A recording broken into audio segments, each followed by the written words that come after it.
Breaking news समोर येते। परिवहन मंत्री प्रताप सरनाईक यांनी इलेक्ट्रिक बस खरेदी करण्याचा ऑलेक्ट्रा कंपनीला दिलेला करार रद्द करणार असल्याचं जाहीर केलं होतं। मात्र त्याचा मोठा फटका हे एसटीला बसून त्याचे खूपच दूरगामी परिणाम झाले असते। त्यामुळे हा निर्णय मागे घेतला जाणार असल्याचं कळतंय। देशात इलेक्ट्रिक बस तयार करण्याचा हाताचा बोटावर मोजण्यासारख्या कंपन्या आहेत, तर त्यापैकी एक ऑलेक्ट्रा आहे। दुसरीकडे एसटीने सुद्धा ऑलेक्ट्राचे कोट्यावधी रुपये थकवले आहेत।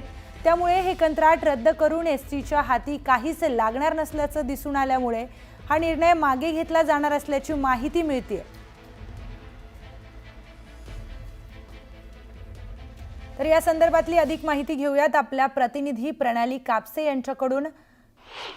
प्रणाली, सुरुवातीला परिवहन मंत्र्यांनी ऑलेक्ट्रा कंपनीशी केलेला करार रद्द करण्याचं सांगितलं होतं, पण आता काही कारणास्तव तो करार रद्द करणार नाहीये अशी माहिती मिळते। काय तपशील अधिकचा? सूत्राकडून मिळालेल्या माहितीनुसार आता थोड्या वेळात जी पत्रकार परिषद प्रताप सरनाईक परिवहन मंत्री घेत आहेत त्या पत्रकार परिषदेमध्ये ते या पद्धतीची घोषणा करणार असल्याचं कळतंय। 2 दिवसांपूर्वी त्यांनी प्रसारमाध्यमांशी बोलताना असं जाहीर केलेलं होतं की ऑलेक्ट्रा कंपनीला आम्ही 5150 बसेस पुरवठा करण्याचा कंत्राट दिलेला होता। त्यानुसार दर महिन्याला 250 बसेस त्यांनी देणं अपेक्षित होतं। असं असताना केवळ गेल्या 15 महिन्यामध्ये 238 बस ज्या आहेत त्या ऑलेक्ट्रा कंपनीनं दिलेला आहे आणि ऑलेक्ट्रा कंपनीनं अशा पद्धतीनं एसटी महामंडळाला त्याच्यामुळे एसटी महामंडळावर खूप परिणाम झाला आणि म्हणून ऑलेक्ट्रा कंपनीला दिलेला हा जो करार आहे किंवा कंत्राट आहे ते आम्ही रद्द करतोय असं त्यांनी सांगितलेलं होतं आणि त्यानुसार त्यांनी हळूहळू त्यांच्या विभागाच्या वतीनं कारवाई सुद्धा सुरू केलेली होती। परंतु न्यूज 18 लोकमतनं जेव्हा या संपूर्ण बाबीचा छडा लावण्याचा निर्णय घेतला आणि त्यानंतर आपण जी बातमी बघितली तर असं दिसून आलं की केवळ ऑलेक्ट्रानंच बस द्यायला उशीर केला नाही, तर ऑलेक्ट्रा कंपनी जी याच्यापूर्वी सुद्धा एसटीमध्ये भाडेतत्वावर बस चालवती आहे त्यांचे कोट्यावधी रुपये जे आहेत ते एसटी महामंडळानं रखडवलेले आहेत।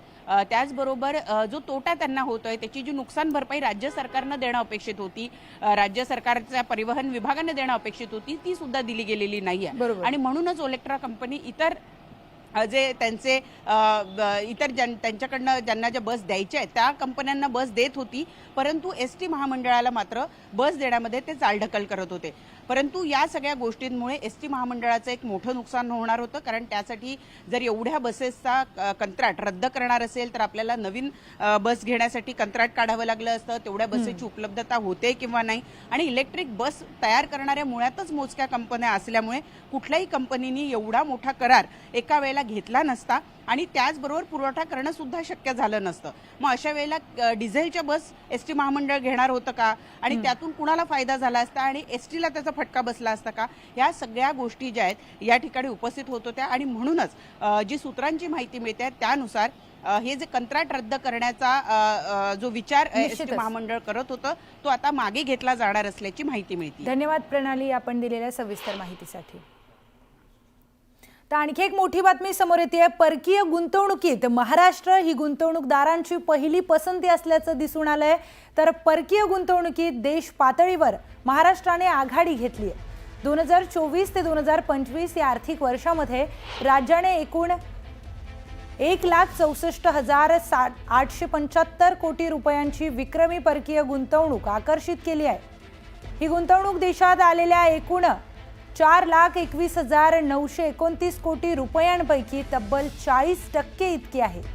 गेल्या वर्षीच्या तुलनेत यंदा महाराष्ट्रात 32% अधिक गुंतवणूक झाल्याची माहिती मुख्यमंत्री देवेंद्र फडणवीस यांनी दिली आणि विशेष म्हणजे हा उच्चांक आर्थिक वर्षाच्या पहिल्या 9 महिन्यातच पार असल्याचं मुख्यमंत्र्यांनी सांगितलंय।